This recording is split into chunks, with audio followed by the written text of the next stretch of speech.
Hello, this video has some tips for those of you who may be replacing a rear wiper motor on a GMT 900 series, which would include a Tahoe, Yukon, Suburban rear windshield wiper motor.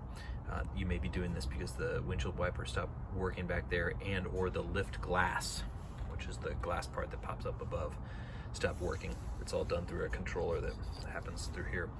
When you take this off, it's going to be held on by this part here, where you're going to take the plastic nut off of the back when you're taking the wiper arm off. To get that wiper arm off, you'll need this specialty tool. It's a windshield wiper puller.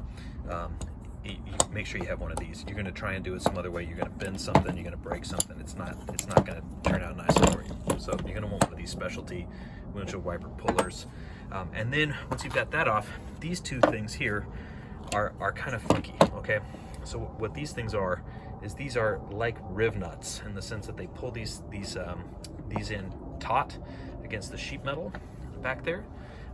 So this puts in behind the sheet metal, and this is stuck behind the sheet metal, and it kind of is a vibration mount. But the way that you're going to access it, to remove it, is that you have to access it from the outside, and you're supposed to hold that nut, which is a 10mm nut, okay? Supposed to hold that while you turn it with a screwdriver in this slot. It's very tricky to do, and as you can see, a regular wrench does not kind of have the dimensions to fit in there and get good purchase on it. So what I found, a solution, I found a tool. This thing is called a 16-in-1 socket wrench. This one is by Ivy Classic, okay? Found this at my hardware store, and you can see it's got a 10mm here, but the way that it's set up to be able to kind of spin and choose different ones, you can actually reach through.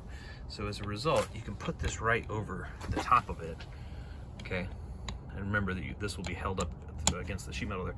And now you've got something that's going to hold that nut while you reach in there with just a flathead thick screwdriver, and you're going to turn that just enough to turn the bolt, and then that's going to tension those vibration mounts, again, working like a riv nut against the sheet metal. This one's the old one that's been pulled out.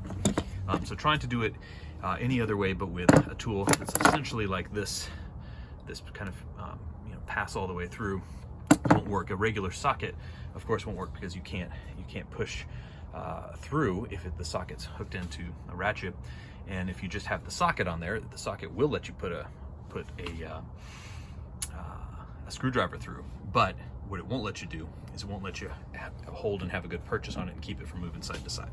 So that's what I found is excellent for this. It's the 16-in-1 socket wrench by Ivy Classic. You're also going to want your windshield wiper arm puller.